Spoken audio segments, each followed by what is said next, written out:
4 ఏళ్ల వయసులో ఉన్నప్పుడు మా నాన్న చాలా గ్రేట్. 6 సంవత్సరాల వయసులో ఉన్నప్పుడు మా నాన్నకు అన్నీ తెలుసు. 10 సంవత్సరాల వయసులో ఉన్నప్పుడు నాన్న మంచివాడే గాని ఊరకనే కోపం వస్తుంది. నాన్నకన్నా రమేష్ వాళ్ళ నాన్నే మంచివాడిలాగున్నాడు.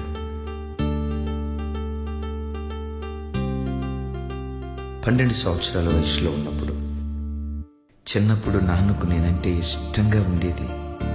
ఏమడిగినా కొనిచ్చేవాడు. మరి ఇప్పుడు 16 సంవత్సరాల వయసులో ఉన్నప్పుడు కంప్యూటరు, ఇంటర్నెట్ ఏదీ రాదు. ఈయన పాతకాలపు మనిషి. అసలు ఈ డాడీకి ఏదీ చేత కాదు. 18 సంవత్సరాల వయసులో ఉన్నప్పుడు బిడ్డలారా, ఇదే ప్రమాదకరమైన వయస్సు.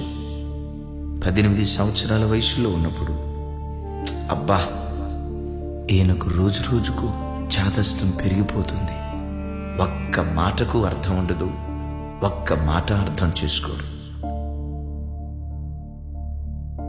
20 సంవత్సరాల వయసులో ఉన్నప్పుడు బాబోయ్, నాన్నను భరించడం చాలా కష్టం. ఈ శాడిస్ట్ భర్త ఆమె ఎట్లా ఎగుతుందో ఏమో. 25 సంవత్సరాల వయసులో ఉన్నప్పుడు ఏది చెప్పినా కాదంటాడు. అసలు ఈ ప్రపంచాన్ని ఈ ముసలాయన ఎప్పుడు అర్థం చేసుకుంటాడో ఏమో. తనకు వివాహమై ఓ బిడ్డ పుట్టిన తర్వాత ఆ పెంపకంలో ఎదుర్కొనే అనుభవాలను బట్టి 35 సంవత్సరంలో తనేమనుకుంటాడో గమనించండి. నాన్న నన్ను ఎంత క్రమశిక్షణతో పెంచాడో కదా, వీడేంటి ఒక్క మాట కూడా వినడు. 45 సంవత్సరం వచ్చినప్పుడు అన్నయ్య, నేను, అక్క, చెల్లి, పాపం ఇంతమందిని పెంచడానికి నాన్న ఎంత కష్టపడ్డారో కదా. ఒక్కడితోనే నా తల ప్రాణం తాకుకొస్తుంది. 50 ఏళ్ల వయసులో ఉన్నప్పుడు నాన్నకి దూరదృష్టి ఎంతైనా ఎక్కువే. మా అందరి చదువులు, ఉద్యోగాలు ఎంత ప్లాండ్గా తీర్చిదిద్దారో కదా.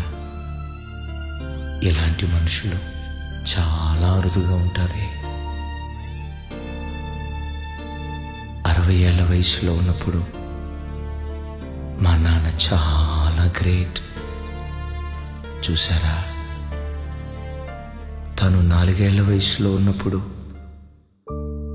తను